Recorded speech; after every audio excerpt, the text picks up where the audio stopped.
Okay நம்ம property பார்த்துருந்தோம். ப்ராபர்ட்டியில் நம்ம நெக்ஸ்ட் இந்த லாஸ்ட் எக்ஸசைஸ் பார்க்கலாம். இந்த லாஸ்ட் எக்ஸசைஸில் நம்ம total property of an event, இதுக்கு முன்னாடி நம்ம conditional property, multiplication theorem on property and independent events, அதை பேஸ் பண்ணி எப்படி சம்ஸ் போறது அதெல்லாம் தான் ப்ரீவியஸ் எக்ஸசைஸ்ல பார்த்தோம். இப்போ நெக்ஸ்ட் நம்ம பார்க்க போறது total property of an event.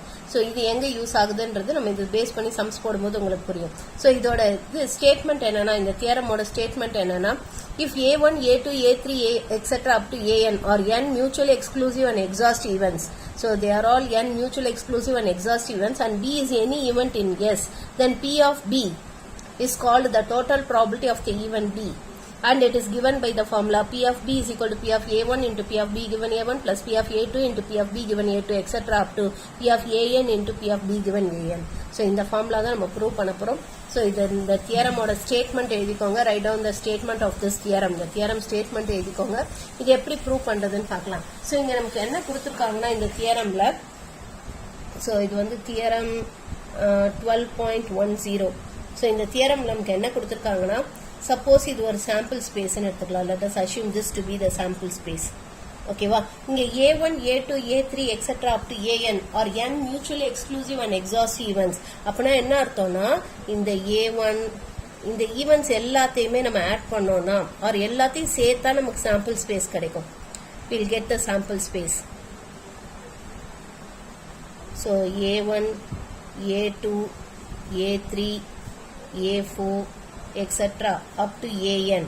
So they are all mutually exclusive. இப்போ இதுல பாருங்க, எதுக்குமே வந்து காமன் போர்ஷனே இல்ல பாருங்க, எதுக்குமே இன்டர்செக்ஷனே கிடையாது, ஒன்னுக்கு இன்டர்செக்ஷனே கிடையாது. ஸோ அதனால they are mutually exclusive. ஏன்னா A1 வந்தா A2 வராது. they are all disjoint events. எல்லாமே பாருங்க, இந்த A1, A2, A3 etc. up to AN, they are all disjoint events. So இதுல A1 வந்தா A2 வராது, A2 வந்துச்சுன்னா மீதி இருக்க எதுவுமே வராது. அந்த மாதிரி AN வந்துச்சுனாலும் அந்த மாதிரி மீதி இருக்க இந்த A1, A2, A3 etc. up to AN minus 1 எதுவுமே வராது. ஸோ இந்த மாதிரி இருக்கக்கூடிய இதுல வந்து and then they are exhaustive also. exhaustive-னா என்ன அர்த்தம்னா, இது எல்லாத்தையும் சேர்த்தா நமக்கு சாம்பிள் ஸ்பேஸ் வந்துருது. A1 union A2 union A3 union A4 etc. up to union AN பண்ணீங்கன்னா you'll get the sample space. இந்த மாதிரி நமக்கு n ஈவெண்ட்ஸ் இருந்ததுன்னா suppose, and B is any event. so Bங்கிறது இங்க ஏதோ ஒரு event, Bங்கிறது some event. so this is the event B. இப்ப therefore இந்த போர்ஷனை, இப்ப இதுதான் Bங்கிற ஈவெண்ட்னு எடுத்துக்கிட்டோம்னா, இப்ப இந்த போர்ஷன் நம்ம என்னன்னு சொல்லலாம், A1 இன்டர்செக்ஷன் Bன்னு சொல்லலாமா இந்த போர்ஷனை. அதே மாதிரி இந்த போர்ஷன் என்ன சொல்லலாம், A2 இன்டர்செக்ஷன் B. ஏன்னா A2க்கு Bக்கு காமனா உள்ள போர்ஷன் தான் இது. அதுமே இந்த போர்ஷனை என்ன சொல்லலாம், A3 இன்டர்செக்ஷன் B. அதுமே இந்த போர்ஷனை A4 இன்டர்செக்ஷன் Bன்னு சொல்லலாம் எக்ஸெட்ரா அப் டு அதே மாதிரி இதை AN இன்டர்செக்ஷன் Bன்னு சொல்லலாம் இல்லையா? புரியுதாமா? சப்போஸ் இது A5ன்னு எடுத்துக்கலாம், இது A6ன்னு எடுத்துக்கலாம். ஸோ அப்போ இது A5 இன்டர்செக்ஷன் B, இது A6 intersection B and so on. ஓகேவா? ஸோ இந்த மாதிரி நம்ம சொல்லலாம். ஸோ இந்த மாதிரி Bன்னு ஒரு ஈவெண்ட் இருந்ததுன்னா அப்போ P of B எப்படி எழுதலாம்னா, P of B can be written as P of A1 into P of B given A1 plus P of A2 into P of B given A2 plus etc. up to P of AN into P of B given AN எழுதலாம்னு நம்ம prove பண்ண போறோம். இதுதான் நம்ம prove பண்ண போறோம். So இங்க A1, A2, A3 etc. up to AN or n mutually exclusive and exhaustive events. அது எல்லாமே மியூச்சுவல் எக்ஸ்க்ளூசிவ், அதே சமயத்தில் எக்ஸாஸ்டிவ் ஈவெண்ட்ஸாகவும் இருக்கு. அந்த மாதிரி இருக்கும்போது Bங்கிறது ஏதோ ஒரு ஈவெண்ட்னு எடுத்துக்கிட்டோம்னா அப்போ the total probability of the event B, அந்த ஈவெண்ட் B நடக்கிறதுக்கான டோட்டல் ப்ராபபிலிட்டி அது என்னன்னு பாத்தீங்கன்னா, இது வந்து it is equal to P of A1 into P of B given A1 plus P of A2 into P of B given A2 etc. up to P of AN into P of B given AN. அதுதான் நம்ம இப்போ prove பண்ண போறோம். So இது எப்படி prove பண்றதுன்னு பார்க்கலாம். Now for the proof, now இந்த B நம்ம எப்படி எழுதலாம்னா, B can be written as B வந்து A1 intersection B union A2 intersection B union A3 intersection B etc. union AN intersection B ன்னு சொல்லலாமா? Can we say it like this? ஏன்னா இது எல்லாம் சேர்ந்ததான Bங்கிறது இந்த A1 intersection B union A2 intersection B A3 intersection B etc. up to AN intersection B, இதெல்லாம் சேர்ந்ததான B, இதெல்லாம் சேர்ந்ததான B. So அதுதான் நம்ம B இந்த மாதிரி எழுதியிருக்கோம். Now we are going to take probability on both sides. ரெண்டு பக்கமும் probability எடுப்போம். அப்போ P of B is equal to probability of A1 intersection B union A2 intersection B union A3 intersection B union etc. union AN intersection B ன்னு சொல்லலாம். இல்லையா? now these events are mutually exclusive. ஏன்னா இது பாருங்க a1 intersection b க்கும் a2 intersection b க்கும் common பொசிஷனே கிடையாது இல்லையா? they are mutually exclusive இல்லையா? அப்ப therefore இந்த யூனியனுக்கு பதிலா நம்ம பிளஸ் போட்டு எழுதலாமா? ஏற்கனவே நம்ம axiom of probability ல படிச்சோம். if a and b are mutually exclusive then p of a union b can be written as p of a plus p of b. அப்ப இந்த யூனியனுக்கு பதிலா பிளஸ் போட்டு எழுதலாமா? அப்ப therefore this we can write it as p of a1 intersection b plus p of a2 intersection b plus p of a3 intersection b plus etc plus p of an intersection b ன்னு சொல்லலாம். we can say it like this. இந்த மாதிரி நம்ம சொல்லலாம். ஓகேவா? now by multiplication theorem on probability இது ரெண்டு independent கிடையாது. a1 உம் b உம் independent events கிடையாது. so by multiplication theorem on probability multiplication theorem use பண்ணி இந்த a1 intersection b can we say it as p of b p of a1 into p of b given a1 plus p of a2 into p of b given a2 plus p of a3 into p of b given a3 plus etc plus p of an into p of b given an அப்படின்னு சொல்லலாம் இல்லையா? by multiplication theorem. ஏன்னா multiplication theoremல நம்ம என்ன படிச்சிருக்கோம்? we have studied that p of a intersection b can be written as p of a into p of b given a ன்னு எழுதலாம்னு படிச்சோம் இல்லையா? this is a multiplication theorem on probability. so அதை use பண்ணி தான் இந்த மாதிரி எழுதியிருக்கோம். p of a1 intersection b p of a1 into p of b given a1 plus இந்த p of a2 intersection b p of a2 into p of b given a2 etc up to p of an into p of b given an ன்னு சொல்லியிருக்கோம். ஓகேவா? அப்போ therefore from this we can say that p of b can be written as p of a1 into p of b given a1 plus p of a2 into p of b given a2 plus etc plus p of an into p of b given an ன்னு சொல்லலாம். so this we call it as the total probability of an event. இதைத்தான் நம்ம total probability of an event ன்னு சொல்றோம்.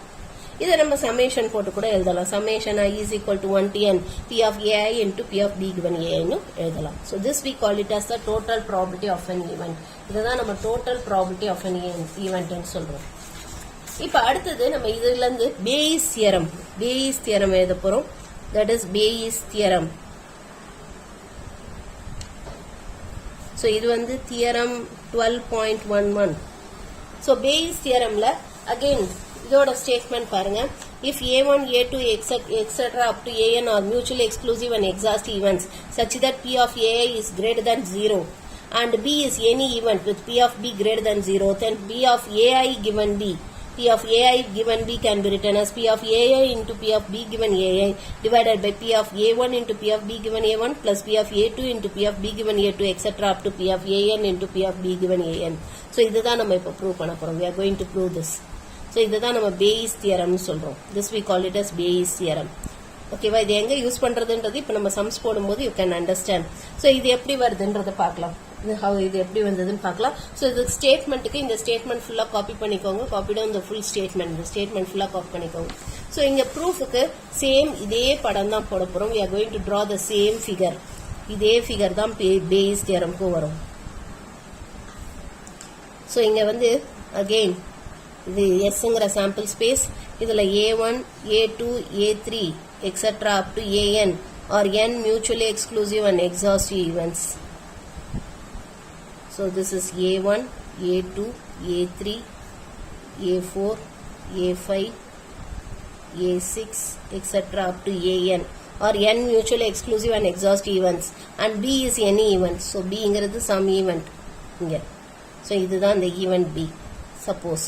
so அப்ப therefore இது a1 intersection b இது a2 intersection b இது a3 intersection b இது a4 intersection b a5 intersection b a6 intersection b etc up to an intersection b.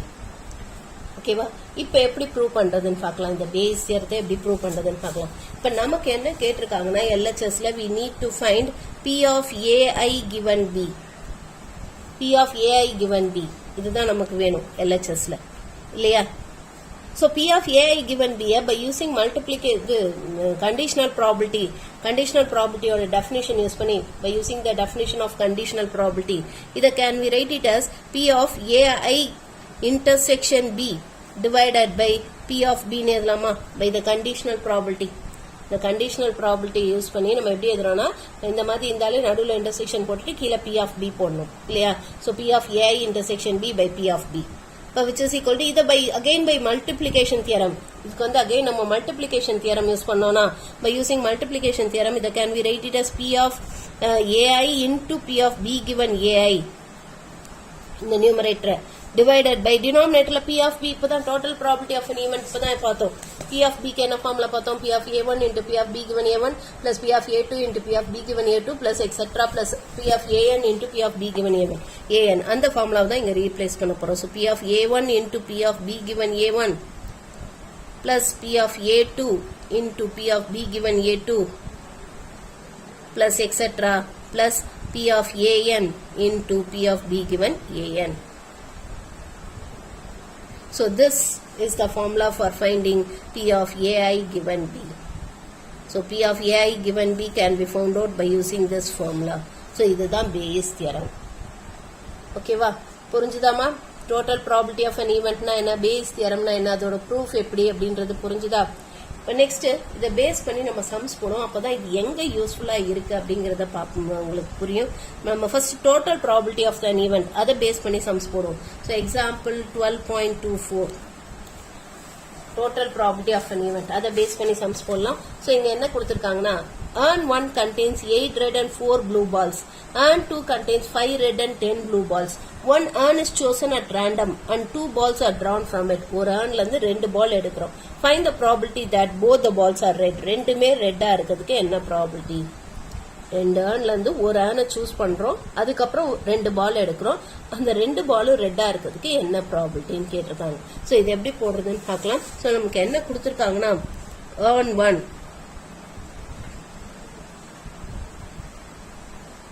So on one la we had red and then blue balls. So on one la எத்தனை red? 8 red and 4 blue balls. So total நமக்கு எத்தனை balls இருக்கு? Total we have 12 balls. And then on 2 la we have 5 red and 10 blue balls. So total 15 balls இருக்கு. ஓகேவா? இப்போ நம்ம என்ன பண்றோம்னா இதுல இருந்து நம்ம ஃபர்ஸ்ட் ஒரு ஆன் சூஸ் பண்ணணும் இல்லையா. ஒரு ஆன் சூஸ் பண்ணி அதுல இருந்து நம்ம 2 பால் எடுக்கிறோம், அது வந்து ரெட்டா இருக்கிறதுக்கு என்ன ப்ராபபிலிட்டி அப்படின்னு கேட்டிருக்காங்க. அதான் கொஸ்டின் கேட்டிருக்காங்க. ஸோ இது நம்ம என்ன பண்ணுவோம்னா let A1 be the event of choosing urn 1. So இந்த urn 1 சூஸ் பண்ணக்கூடிய event A1 A2 be the event of choosing urn 2. So urn 2 choose பண்ணக்கூடிய ஈவெண்ட் A2 னு எடுத்துக்கலாம். Let B be the event of getting 2 red balls. 2 red ball வரத வந்து நம்ம Bங்கிற ஈவெண்டா எடுத்துக்கலாம். 2 red balls. ஓகேவா? இப்போ what is P of A1? Probability of choosing the first urn. First ஆனை சூஸ் பண்றதுக்கு நமக்கு ப்ராபபிலிட்டி என்ன? மொத்தம் இருக்குது 2 ஆன், அல்ல இந்த ஃபர்ஸ்ட் ஆனை நம்ம சூஸ் பண்ணணும். அதுக்கு ப்ராபபிலிட்டி என்ன? டோட்டலா 2 ஆன்ஸ் இருக்கு. அல்ல ஃபர்ஸ்ட் ஆனை சூஸ் பண்ண we have the probability 1/2 இல்லையா. P of A1 வந்து 1/2. Now P of A2, what is the probability of choosing the second on? மொத்தம் 2 ஆன் இருக்கு டோட்டலா, அதுல நமக்கு செகண்ட் ஆன் வரணும். நமக்கு favourable case 1. So therefore probability of selecting second urn is 1/2. So P of A1 1/2, P of A2 1/2. இப்போ what is P of B given A1? That is probability of getting 2 red balls from first urn. First urnல இருந்து 2 red ball வரதுக்கு probability என்ன? First urnல மொத்தம் எத்தனை balls இருக்கு? 12 balls இருக்கு. அதுல இருந்து 2 ball எடுக்கணும். 12 ballsல இருந்து 2 balls எத்தனை waysல எடுக்கலாம்? It can be done in 12C2 ways. இல்லையா. 12 ballsல இருந்து 2 balls எத்தனை waysல எடுக்கலாம்? 12C2 waysல எடுக்கலாம். அந்த 2 பால் எடுக்கக்கூடிய 2 பால் எப்படி இருக்கணும்? நமக்கு total number of cases 12C2. நம்ம எடுக்கக்கூடிய பால் 2 எப்படி இருக்கணும்? நமக்கு ரெட்டா இருக்கணும். அது ரெண்டுமே ரெட்டா இருக்கணும். அப்ப ரெட்டா இருக்கணும்னா 2 ரெட் பால், இதுல இருந்து 2 ரெட் பால் வரணும். சோ இதுல இருந்து 2 ரெட் பால் வரதுக்கான இது என்ன? நம்பர் ஆஃப் வேஸ் எத்தனை? It is 8C2. So it is going to be 8C2 by 12C2. So இதை simplify பண்ணோம்னா, so 8C2 is going to be 8 into 7 divided by 1 into 2 divided by 12 into 11 divided by 1 into 2. So இந்த 1 into 2, 1 into 2 cancel பண்ணிலாம். And then இது வந்து 4 2s are 4 3s are cancel பண்ணலாம். So it is going to be 14 by 33. So the probability of getting 2 red balls from the first hand ல இருந்து 2 red ball கிடைக்கிறதுக்கான probability it is 14 by 33. Now what is the probability of getting 2 red balls from the urn to second urn ல இருந்து 2 red ball வரதுக்கான probability என்ன? Second urn ல இருந்து first 2 ball எடுக்கிறதுக்கான total number of cases, number of ways of picking 2 balls from the second urn ல இருந்து 2 ball எடுக்கிறதுக்கான number of ways வந்து 15C2. ஏன்னா 15 ல இருந்து 2 ball எடுக்கணும். அது it can be done in 15C2 ways. அதுல இந்த ரெண்டு நம்ம எடுக்கக்கூடிய பால் ரெண்டுமே ரெட்டா இருக்கணும். அதுக்கான நம்பர் ஆஃப் வேஸ் எத்தனை? It is 5C2. அப்போ which is equal to 5 into 4 divided by 1 into 2 divided by 15 into 14 divided by 1 into 2. So 1 into 2 1 into 2 cancel பண்ணிடலாம். So இது 3 times cancel பண்ணலாம். And then இது 2 times and 7 times. அப்போ which is equal to 2 by 21. இது 2 by 21. இப்போ நமக்கு என்ன கேட்டிருக்காங்க? By total probability of an event.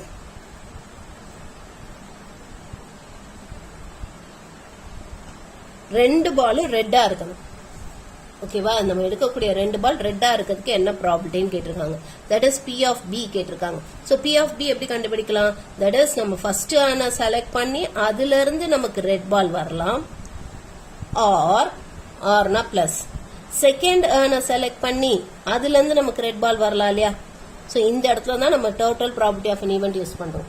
First ஆன செலக்ட் பண்ணி அதுல இருந்து நமக்கு ரெட் பால் வரலாம், ஆர் செகண்ட் ஏர்னஸ் சூஸ் பண்ணி அதுல இருந்து ரெட் பால் வரலாம். இதான நம்ம இதுக்கு ஃபார்முலா படிச்சோம். P of B க்கு ஃபார்முலா என்ன படிச்சோம்? P of A1 into P of B given A1 plus P of A2 into P of B given A2. n வரைக்கும் இருந்தா n வரைக்கும் போடணும். இங்க ரெண்டு n தான் இருக்கு. சோ அதனால நம்ம 2 terms மட்டும் தான் போடுறோம். ரெண்டு term மட்டும் தான் போடுறோம். அப்ப which is equal to, so இதுல just substitute பண்ணி simplify பண்ண வேண்டியதான். இப்போ 1/2 into 14 by 33 plus 1/2 into 2 by 21. So இதை simplify பண்ணோம்னா நமக்கு என்ன வரும்? 7 times, which is equal to 7 by 33 plus 1 by 21. So இதுக்கு வந்து the LCM is going to be so it is 77 will be the LCM இல்லையா? or 33 3 into 11 இது வந்து it is going to be 3 into 7. So 77 into 3. So 77 into 3 என்ன வரும்? It will be 3 7s are 21, 221. So இங்க 21 into 11 பண்ணோம்னா, so it is going to be 33. So 33 into 7. So it is going to be 7 7s are 49 plus இது 11. So which is equal to, so add பண்ணோம்னா it is going to be 50 60 divided by 221. So இதை cancel பண்ணோம்னா 3 tablesல 320 times and then 3 7 77. So which is equal to 20 by 77. So therefore P of B, that is probability of getting 2 red balls, ரெண்டு red ball கிடைக்கிறதுக்கான probability it is 20 by 77. புரிஞ்சுதாமா? புரிஞ்சுதா? இது just அந்த formula substitution தான், வேற ஒன்றும் இல்லை. இதுல ஸ்டெப்ஸ் ரொம்ப இம்பார்ட்டன்ட். முதல்ல A1 A2 B என்னங்கிறத எடுத்து எழுதிடணும். அப்புறம் P of A1 P of A2 என்ன, P of B given A1 P of B given A2 என்னன்னு எடுத்து எழுதிட்டு ஜஸ்ட் இந்த ஃபார்முலாவில் சப்ஸ்டிடியூட் பண்ணி சிம்பிளிஃபை பண்ண வேண்டியதான். இது ரொம்ப ரொம்ப ஈஸி. ஓகே, அடுத்தது எக்ஸாம்பிள் 12.25. எக்ஸாம்பிள் 12.25 பார்க்கலாம். A factory has 2 machines, 1 and 2. Machine 1 produces 40% of items of output and machine 2 produces 60% of items. Further, 4% of items produced by machine 1 are defective and 5% produced by machine 2 are defective. If an item is drawn at random, find the probability that it is a defective item. So ஒரு item எடுக்கிறோம், அது டிஃபெக்டிவா இருக்கிறதுக்கு என்ன ப்ராபபிலிட்டின்னு கேட்குறாங்க. So அப்போ அது வந்து நம்ம எடுக்கக்கூடிய ஐட்டம் மிஷின் 1 சூஸ் பண்ணி அதுலேருந்து ஒரு டிஃபெக்டிவ் ஐட்டம் வரலாம், ஆர் மிஷின் 2 சூஸ் பண்ணி அதுலேருந்து ஒரு டிஃபெக்டிவ் ஐட்டம் வரலாம். ஸோ இங்கே ஃபர்ஸ்ட் நம்ம ஸ்டெப்ஸ் ரொம்ப important. We have to write the steps. First A1 என்ன, A2 என்ன, அந்த ஈவெண்ட்லாம் எழுதணும். So let A1 be the event that items produced by machine 1. A2 be the event that items produced by machine 2. Let B be the event of getting a defective item. So defective item வரக்கூடியது நம்ம B என்ற ஈவெண்ட்டை எடுத்துக்கலாம். இப்போ what is P of A1? P of A1 என்ன கொடுத்திருக்காங்க? எவ்வளவு வந்து ஐட்டம்ஸ் வந்து machine 1 ப்ரொடியூஸ் பண்ணுது? 40% of items. அப்ப which is 40 by 100. And then what about P of A2? எத்தனை percentage of items வந்து machine 2 ப்ரொடியூஸ் பண்ணுது? It is 60% of items.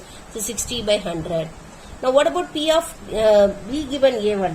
What is P of B given A1? That is probability of getting a defective item from machine 1.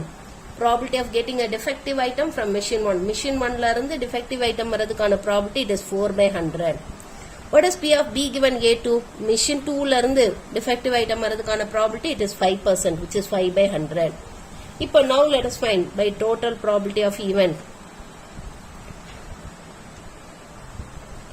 By total probability of event we can say that P of B is equal to P of A1 into P of B given A1 plus P of A2 into P of B given A2. Which is equal to, so P of A1 is 40 by 100 into 4 by 100 plus 60 by 100 into 5 by 100. So இது first அப்படியே just multiply பண்ணிடலாம். or இதில் நம்ம ஒரு 0 cancel பண்ணிடுவோம். So multiply பண்ணோன்னா என்ன வரும்? It is going to be 16 by 1000 plus 30 by 1000. So ரெண்டே add பண்ணோன்னா அப்போ which is going to be equal to 46 by 1000. or இதை நம்ம டெசிமலில் எழுதினோன்னா இதை அப்படியே கூட விட்டுறலாம், அல்லது டெசிமலில் எழுதினோன்னா it is 0.046. or you can leave it as 46 by 1000 itself. So this is the total probability of an event, or this is the probability of drawing a defective item. ஒரு defective item எடுக்கிறதுக்கான probability இதுதான். machine 1 choose பண்ணி அதிலிருந்து defective item வரலாம், or machine 2 choose பண்ணி அதிலிருந்து defective item வரலாம். அதான் நம்ம போட்டிருக்கோம். புரிஞ்சுதா? இப்போ next நம்ம base theorem base பண்ணி sums போடலாம். example 12.26. ஸோ இதே தான் இப்போ நம்ம பார்த்தோம்ல அதே சம் தான். அதுலேயே வந்து நமக்கு வந்து ஒரு எக்ஸ்ட்ராவாக இன்னொரு கொஷின் கேட்டிருக்காங்க. A factory has two machines, 1 and 2. Machine 1 produces 40% of items of output and machine 2 produces 60% of items. Further, 4% of items produced by machine 1 are defective and 5% produced by machine 2 are defective. An item is drawn at random. If the drawn item is defective, இங்கே question பாருங்க எப்படி கேட்டிருக்காங்கன்னு. அந்த item டிஃபெக்டிவா இருந்தா find the probability that it was produced by machine 2. அது machine 2 ல இருந்து தான் வந்ததுன்றதுக்கு என்ன probability? கொஷின் வித்தியாசம் தெரியுதா? அங்க என்ன கேட்டிருந்தாங்க, நம்ம எடுக்க find the probability that it is a defective item. அது defective ஐட்டமா இருக்கிறதுக்கு என்ன probabilityன்னு கேட்டிருந்தாங்க.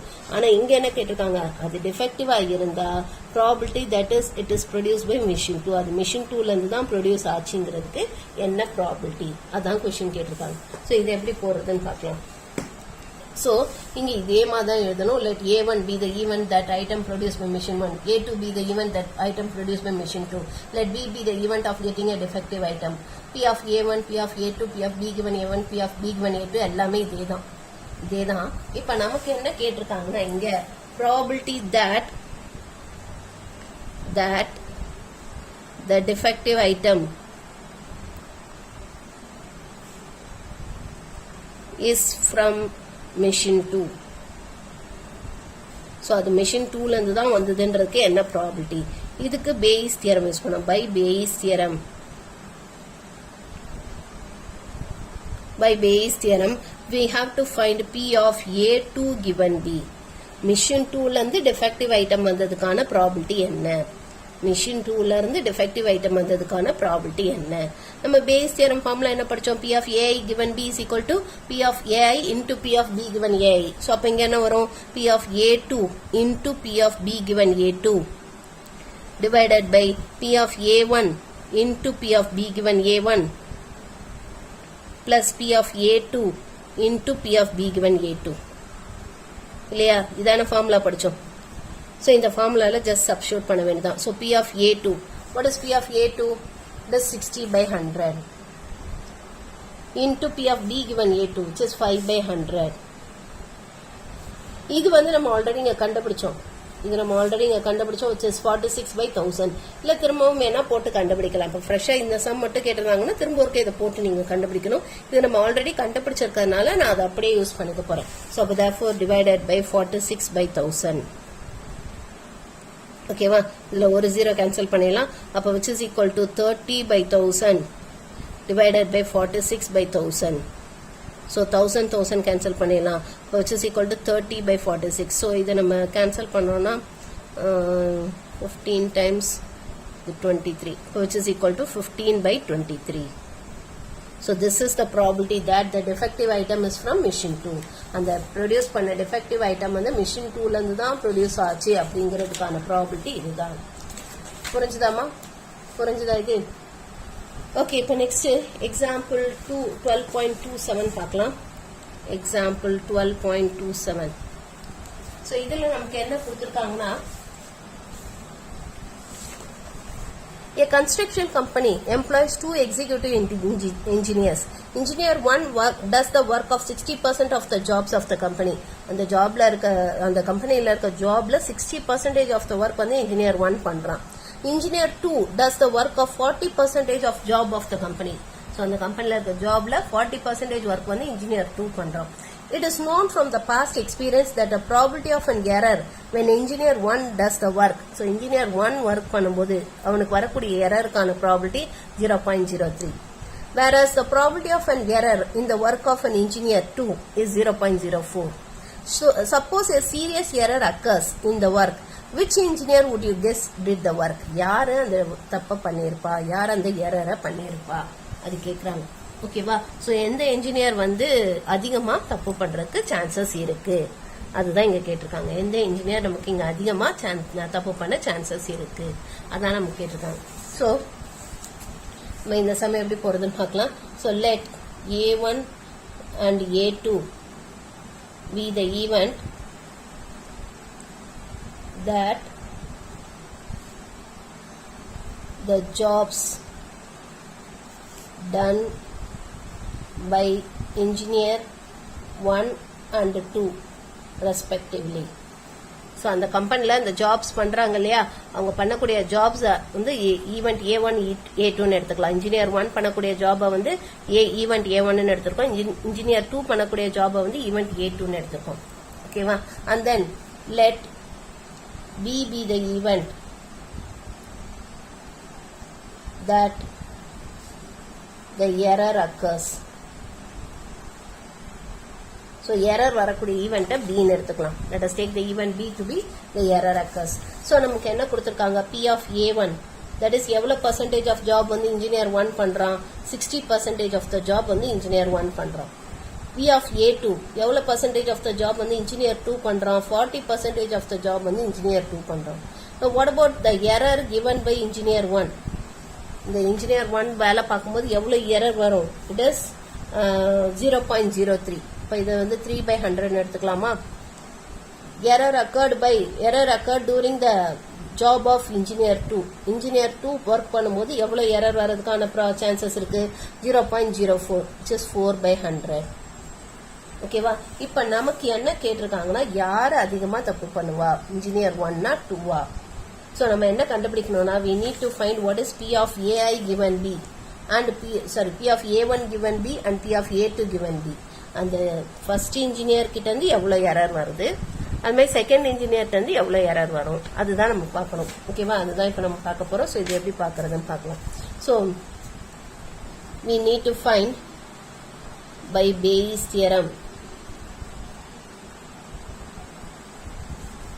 P of A1 given B, that is first இன்ஜினியர்ல இருந்து எவ்வளவு எரர் வருது. ஒரு எரர் நடந்துச்சுன்னா அது ஃபர்ஸ்ட் இன்ஜினியரால தான் நடந்தது அப்படிங்கிறதுக்கு என்ன ப்ராபபிலிட்டி, அதுதான் இங்க பாக்குறோம். ஒரு எரர் ஆல்ரெடி நடந்துருச்சு, அது ஃபர்ஸ்ட் இன்ஜினியரால தான் நடந்ததுன்றதுக்கு என்ன ப்ராபபிலிட்டி, அதான் நம்ம இப்ப பார்க்க போறோம். which is P of A1 into P of B given A1 divided by P of A1 into P of B given A1 plus P of A2 into P of B given A2. Bayes theorem oda formula எழுதிருக்கோம். அப்போ which is equal to P of A1.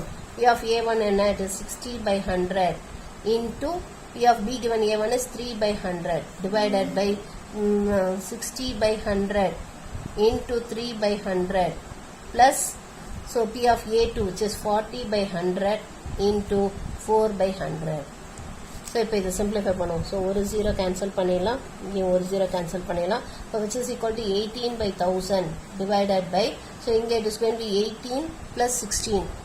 So 18 plus 16 என்ன வரும்? It will be equal to 28, 34. So 34 by 1000. So 18 by 34 இதை நம்ம simplify பண்ணுவோம். So இதை cancel பண்ணா 9 times 17 times. அப்போ which is equal to 9 by 17. So probability that the error has been occurred by the first engineer. அந்த error already நடந்துருச்சு, அது first engineer ஆல தான் நடந்துச்சுன்றதுக்கான probability it is 9 by 17.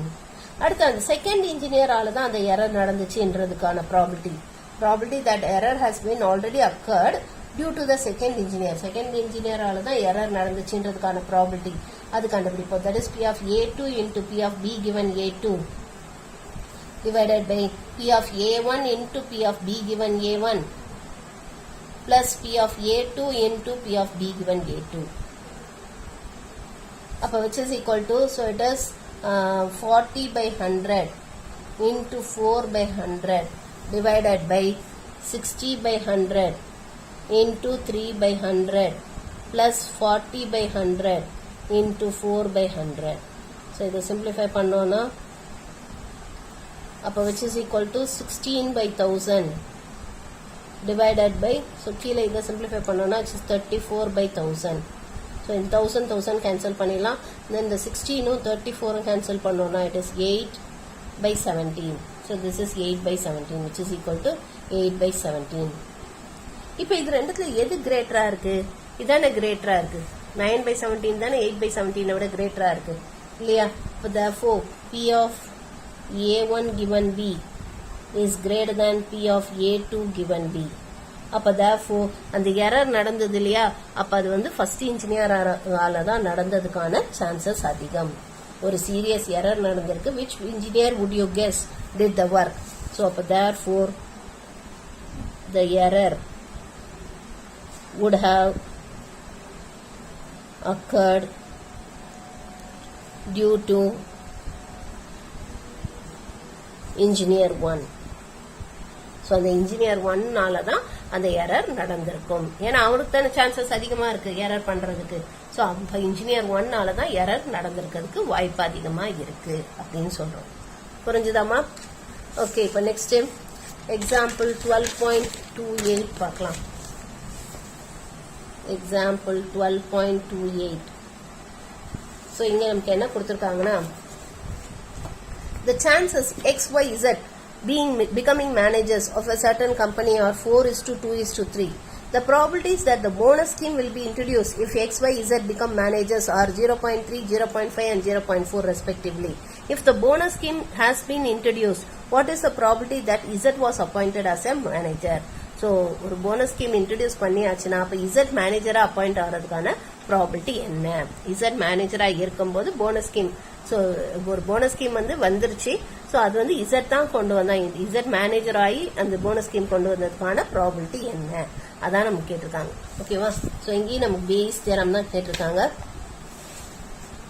So let A1, A2, A3 be the events that X, Y, Z becoming managers of a company respectively. ஓகேவா? இந்த மாதிரி எடுத்துக்கிறோம். Let B be the event. B be the event that the bonus scheme is introduced. So so அந்த bonus scheme introduce பண்ணக்கூடிய ஈவெண்ட்டை பின்னு எடுத்துக்கலாம். ஓகேவா? இப்போ பி ஆஃப் ஏ1 என்ன? இதை ரேஷியோவாக கொடுத்துருக்காங்க 4:2:3. அப்போ பி ஆஃப் ஏ1 என்ன வரும்? 4 divided by 4 plus 2 plus 3. So 4 plus 2 plus 3 என்ன? 9. அது மாதிரி P of A which is equal to 2 divided by 4 plus 2 plus 3. ஏன்னா செகண்ட் இதுக்கு 2 தானே கொடுத்துருக்காங்க ரேஷியோவில் 4:2:3. ஸோ செகண்ட் ஒய்க்கு சான்சஸ் வந்து 2. ஸோ 2/9.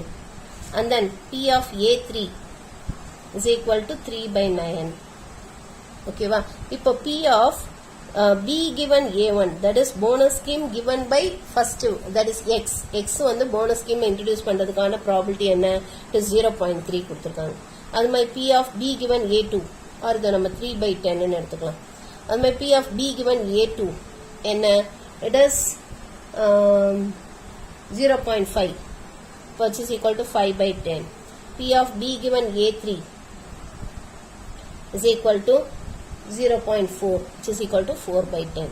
இப்ப நமக்கு என்ன கேட்டிருக்காங்கன்னா probability that the Z was been appointed as a manager. So if bonus scheme is introduced, probability that Z is a manager. So இதுக்கான probability தான் நமக்கு கேட்டிருக்காங்க. So by Bayes theorem, by Bayes theorem நம்ம என்ன சொல்லலாம்? We can say that P of A3 given B கேட்டிருக்காங்க. P of A3 இந்த bonus scheme introduce பண்ணியாச்சுன்னா Z மேனேஜரா இருக்கிறதுக்கான ப்ராபபிலிட்டி என்ன? A3 given B கேட்டிருக்காங்க. Which can be written as P of A3 into P of B given A3 divided by P of A1 into P of B given A1 plus P of A2 into P of B given A2 plus P of A3 into P of B given A3. இங்க 3 event இருக்கறனால நம்ம 3 இதை எடுத்துக்கிறோம். இவ்வளவு நேரம் நம்ம பார்த்த சம்ஸ்ல எல்லாம் 2 தான் இருந்தது, அதனால 2 மட்டும் போட்டோம். இப்போ 3 இருக்கறனால 3 இதை எடுத்துக்கிறோம். ஸோ இப்போ இதை சிம்பிளிஃபை பண்ண வேண்டியதான். ஸோ P of A3 என்ன? is 3/9 into P of B given A3 4/10 divided by, so இது வந்து P of A1 வந்து 4/9 into 3/10 plus 2/9 into 5/10 plus 3/9 into 4/10. So இதை ஃபர்ஸ்ட் அப்படியே மல்டிப்ளை பண்ணிடுங்க, எதுவும் கேன்சல்லாம் பண்ணாதீங்க. அப்படியே மல்டிப்ளை பண்ணீங்கன்னா கொஞ்சம் ஓரளவு ஈஸியாக இருக்கும் சிம்பிளிஃபிகேஷனுக்கு. ஸோ அப்போ இட் இஸ் 12/90 divided by, நம்ம இங்கே 12 plus 10 plus 12. So it is 24, 34. So it is 34/19 வந்துடும். So 90 cancel பண்ணிடலாம். So 12 34 simplify பண்ணோம்னா it is going to be 6/17. So therefore the probability that the Z is a manager, Z manager-ஆ இருக்கிறதுக்கான probability it is 6/17. புரிஞ்சுதாமா? புரிஞ்சுதா இது? Next example 12.29. A consulting firm rents car from 3 agencies. 3 agencies ல car rent பண்றாங்க, such that 50% from agency L, 30% from agency M and 20% from agency N. If 90% of cars from L, 70% of cars from M and 60% of cars from N are in good condition, இதெல்லாம் good conditionல இருந்துச்சுன்னா what is the probability that the firm will get a car in good condition? அந்த firmக்கு வந்து car good conditionல கிடைக்கிறதுக்கான probability என்ன? That's the first question. So இது total probability of an event. If the car is in good condition and the car good condition ல இருந்துச்சுன்னா what is the probability that it has come from agency N? அது agency N ல இருந்து தான் வந்துச்சுன்றதுக்கு என்ன probability? இது second Bayes theorem. ஓகேவா? இங்க ரெண்டுமே யூஸ் பண்ணணும், Bayes theorem யூஸ் பண்ணணும் and then total probability of an event ரெண்டுமே நம்ம யூஸ் பண்ணி கண்டுபிடிக்கணும். ஸோ இது எப்படி போடுறதுன்னு பார்க்கலாம். ஸோ இங்க என்ன கேட்டிருக்காங்கன்னா let A1, A2, A3 be the events of the firm getting car from agencies L, M, N respectively. So எல்லேருந்து கார் கிடைக்கக்கூடிய அந்த ஈவெண்ட்டை A1னும் எம்லேருந்து கார் கிடைக்கக்கூடிய ஈவெண்ட்டை A2னும் Nலேருந்து கார் கிடைக்கக்கூடிய ஈவெண்ட்டை A3னும் எடுத்திருக்கோம். Let B be the event that the car is in good condition. So அந்த கார் வந்து குட் கண்டிஷனில் இருக்குது அப்படின்றதுக்கான அந்த ஈவெண்ட்டை வந்து நம்ம பீன்ற ஈவெண்ட்டாக எடுத்துக்கலாம். ஓகேவா? இப்போ நமக்கு என்ன கேட்டிருக்காங்க, முதல் P of A1, that is probability that the car is got from agency L. So அது என்ன, it is 50%, which is 50 by 100. P of A2, probability that the car is got from the agency M, அது வந்து என்ன 30%, which is 30 by 100. P of A3, probability that the car is got from agency N, which is 20%, which is 20 by 100. Now P of B given A1, that is probability of getting a car in good condition from the agency L. Lங்கிற ஏஜென்சிலேருந்து good கண்டிஷனில் car கிடைக்கிறதுக்கான probability என்ன, it is 90%, which is 90 by 100. P of B given A2, probability of getting a car in good condition in from agency M. Mன்ற ஏஜென்சிலேருந்து good கண்டிஷனில் car கிடைக்கிறதுக்கான probability it is 70 by 100. P of B given A3, probability of getting a car in good condition from agency N.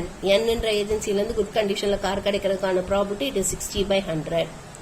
இப்போ first one என்ன கேட்டிருக்காங்கன்னா நமக்கு probability that the car is in good condition.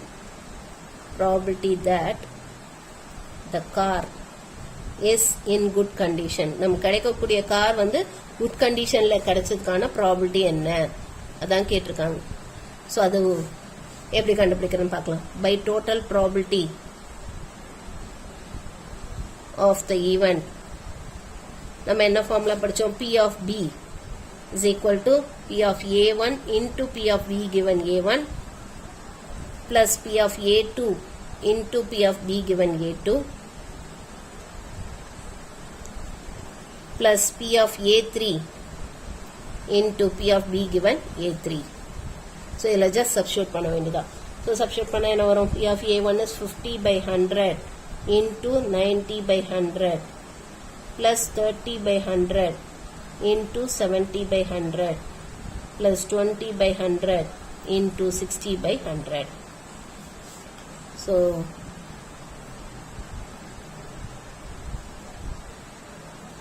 இது cancel பண்ணிட்டோம்னா it is going to be 45 by 100 plus 21 by 100 plus 12 by 100.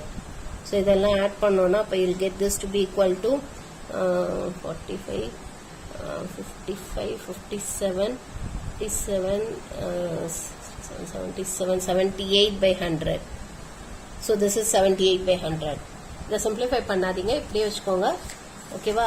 நம்ம அடுத்து base theorem கண்டுபிடிச்சு அப்புறமா வேணா நம்ம இதை சிம்பிளிஃபை பண்ணலாம். இப்போ